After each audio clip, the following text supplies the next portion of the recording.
আপনি কি income tax দেন? যদি দিয়ে থাকেন তাহলে এই ভিডিও আপনার জন্য। বাজেটে আয়করের নিয়মে যে পরিবর্তন এসেছে সেই হিসেবে আয়ের উপর কত টাকা কর দেবেন, জটিল সেই হিসাব জানাবো সহজ ভাষায়।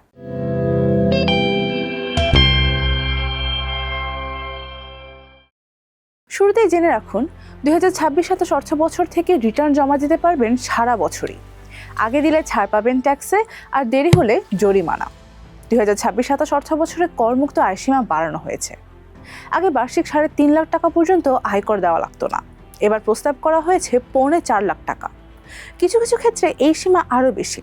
নারী ও 65 বছরের বেশি বয়সের নাগরিকদের জন্য এই সীমা 4,25,000 টাকা। তৃতীয় লিঙ্গ বা প্রতিবন্ধী করদাতাদের 5 লাখ টাকা পর্যন্ত আয় করমুক্ত।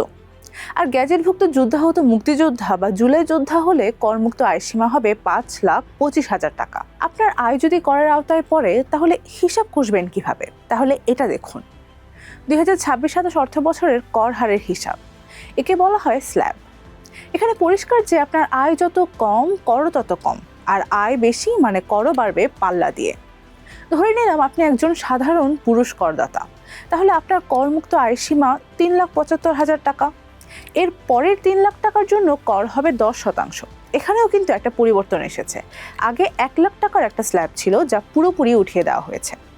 তাহলে হিসাবটা দাঁড়াচ্ছে এমন: 3,75,001 টাকা থেকে 6,75,000 টাকা পর্যন্ত এই 3 লাখ টাকায় কর হবে 10%। তারপরে 4 লাখ টাকার জন্য কর 15%। এর পরের 5 লাখ টাকায় 20%, তারপরের 20 লাখ টাকা পর্যন্ত 25%। যদি কারো আয় তার চেয়েও বেশি হয় তখন বাড়তি আয়ের উপর কর গুনতে হবে 30% হারে। একটা উদাহরণ দিই, ধরে নিলাম বছরে আপনার করযোগ্য আয় 5 লাখ টাকা, তাহলে আপনাকে কত টাকা কর দিতে হবে? হিসাবটা এমন: প্রথমে 5 লাখ থেকে বাদ যাবে করমুক্ত 3,75,000 টাকা। 1,25,000 টাকায় 10% হারে কর আসবে 12,500 টাকা। এবার ধরুন আপনার আয় বেড়ে করযোগ্য আয় হলো 10 লাখ টাকা, তাহলে কর দিতে হবে কত? আগের মতোই, শুরুতেই বাদ যাবে 3,75,000, বাকি থাকলো 6,25,000 টাকা।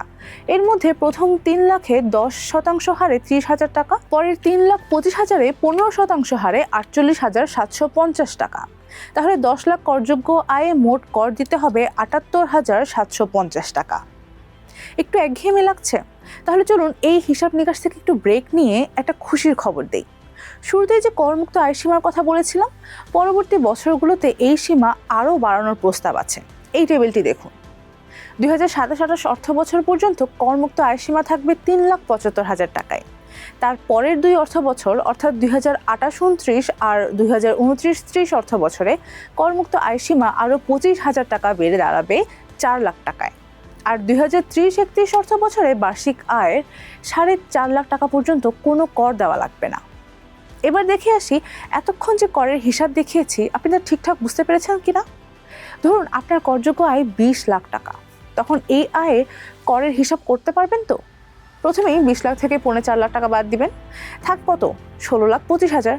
এখানে আপনার করের হিসাব হবে 4টি ধাপে। প্রথম 3 লাখে 10% আসবে 30,000, পরে 4 লাখে 15% করে 60,000, তারপরে 5 লাখে 20% করে 1 লাখ টাকা, এবং বাকি 4,25,000-এর উপর 25% হারে আসবে 1,06,250 টাকা কর। তাহলে 20 লাখ টাকা করযোগ্য আয়ে মোট কর দিতে হবে 2,96,250 টাকা।